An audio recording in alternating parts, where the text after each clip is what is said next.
Nama Ida Dayak tengah naik daun. Wanita yang menjalankan pengobatan alternatif dengan ciri mengenakan baju adat suku Dayak itu viral di media sosial.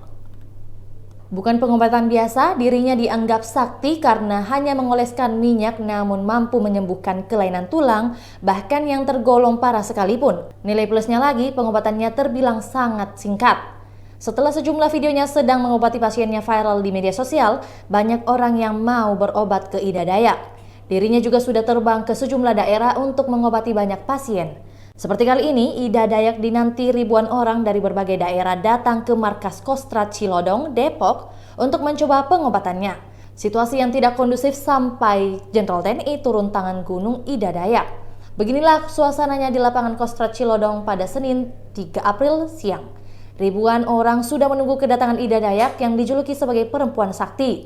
Perempuan asal Kalimantan Timur itu dikabarkan dapat menyembuhkan berbagai macam penyakit hanya dalam sekali urut. Berdasarkan pantauan tribunjakarta.com, Ida Dayak baru tiba di lokasi pada pukul 16.43 waktu Indonesia Barat. Ia turun dari mobil dengan pengawalan ketat dari sejumlah personal TNI berseragam lengkap. Bahkan, seorang perwira tinggi TNI pun ikut mengawal Ida Dayak. Ia adalah Panglima Divisi Infanteri Pangdiviv Kostrad Majen TNI Bobi Rinal Makmun. Majen Bobi mengatakan kepada massa bahwa Ida Dayak tak mampu melayani semua pasien yang hadir. Selain jumlahnya yang membludak, massa juga ricuh dan terus berdesak-desakan.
Itulah tadi berita hot news kita pada hari ini. Saksikan berita hot news lainnya hanya di kanal YouTube dan Facebook Tribun Timur. Terima kasih sudah nonton. Jangan lupa like, subscribe, dan share ya.